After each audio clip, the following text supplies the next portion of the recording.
For the last 25 years, the West talked about Afghanistan, and we listened. Now, it's Afghans' turn to speak. The power powers the narrative.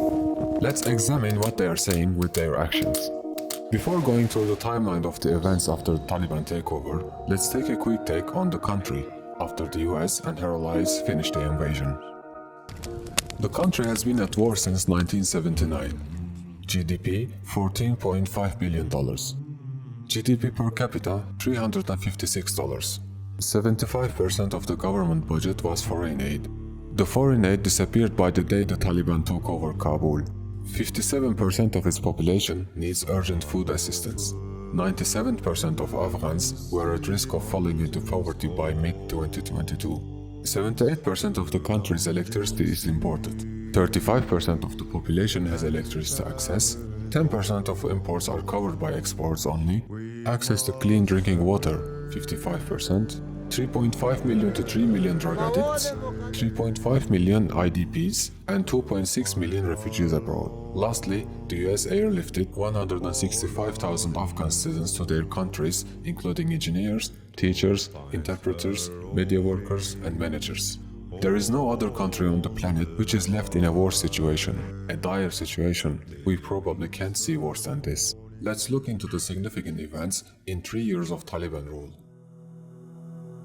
The Taliban captures Kabul. The US freezes 9.5 billion assets of Afghan Central Bank. Islamic State group kill over 170 Afghans and 13 US troops in an attack on the crowds trying to be evacuated at Kabul's airport. Several days later, a US drone strike killed 10 civilians, including 7 children. This was the last known killing of civilians during the occupation. The last US soldier departed from Afghanistan soil, ending 20 years of the US-led coalition's invasion of Afghanistan.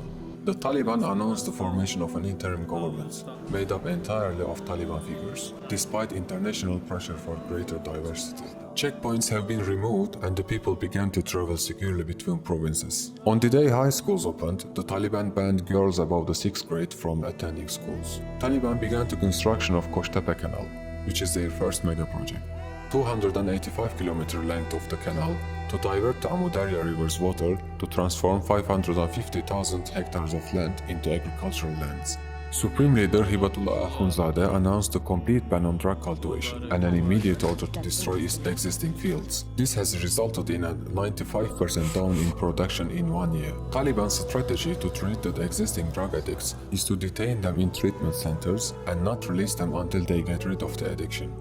Pakistan airstrikes in Afghanistan, resulting in at least 47 civilian deaths. The airstrikes mark the first known instance of a foreign country launching an attack on Afghanistan after the establishment of the Islamic Emirates. The Virtue and Vice Ministry issues orders that women in public must wear all-encompassing robes and cover their faces except for their eyes. A powerful earthquake hits a remote region of eastern Afghanistan, killing more than 1,100 people.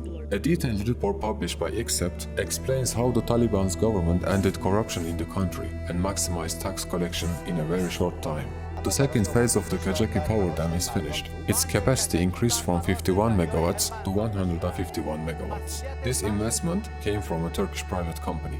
The US announced that they killed Al-Qaeda leader Ayman al-Zawahiri in a drone strike on a safe house in Kabul. Taliban officially denies al-Zawahiri's presence. Taliban held the biggest military parade on the first anniversary of US withdrawal.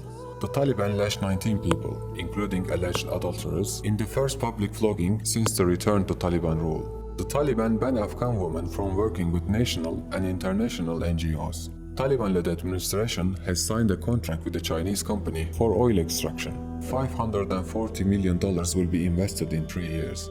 World Bank's report shows that the inflation down to 9.1. Civil servant salaries are paid at the time for both men and women.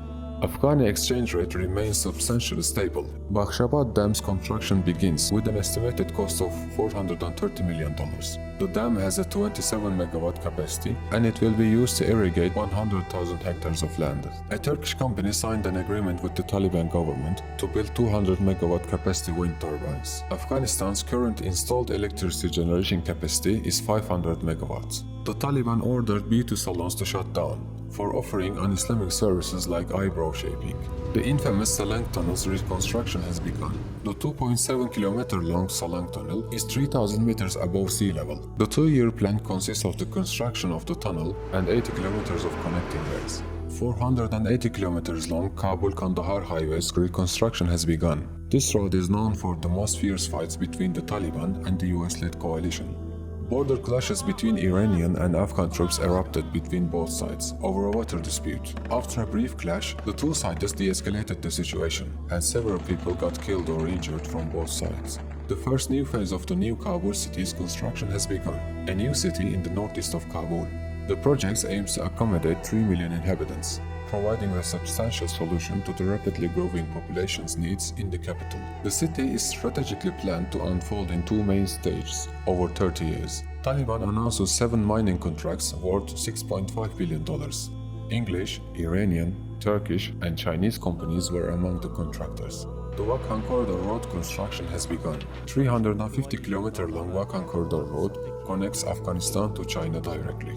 Deportation campaigns of Afghan refugees in Iran and Pakistan begin. 655,000 Afghans are deported from Iran. 746,800 Afghans have been deported from Pakistan so far. A double earthquake with 5.5 and 6.2 magnitude hit Herat, Afghanistan, leaving a total of 1,489 deaths. Not enough attention was drawn to earthquakes as they came at the same time as the October 7 attacks in Palestine. Koch-Tepe Canal's 108-kilometer first phase has been finished. The remaining 177 kilometers of the canal's construction continues. It's expected to finish at the end of 2024. The Taliban's ambassador to China presents credentials to Chinese President Xi Jinping. China became the first country to recognize Taliban government by this move. Border clashes erupted with Pakistan after Pakistan's airstrikes in Afghanistan. A $7.5 million investment for a gas extraction contract is signed with a Turkish company. A $3 billion copper mine investment contract with China has been renewed and the construction operations have been started. These events were our pick of the most important events in Afghanistan in the last 3 years. The most significant upcoming events that will affect Afghanistan's future are CASA 1000, a $1.1 billion project to construct an electric grid to export surplus hydroelectricity from Kyrgyzstan and Tajikistan to Afghanistan and Pakistan. The project is under construction. The Trans-Afghan Railway, a $4.8 billion project that consists of a 760-kilometer railway line, connects Uzbekistan, Afghanistan, and Pakistan. The project is partly constructed and a trilateral protocol has been signed for commitment to finish the project at the end of 2027. Tapi Pipeline, a $10 billion project of gas pipeline, 1,814 km in length, will transport Turkmenistan's gas to Afghanistan, Pakistan, and India. The construction of the pipeline in Turkmenistan's side finished, but the project is currently stalled.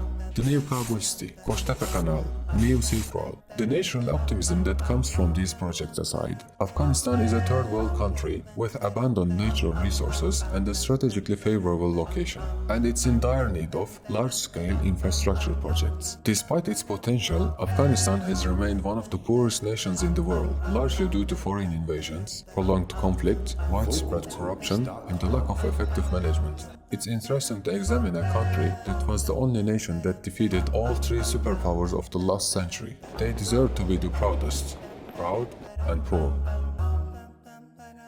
Where the roads end in Afghanistan, the Taliban begin. In other words, roads promote enterprise. Enterprise provides hope. Hope is what defeats this ideology of darkness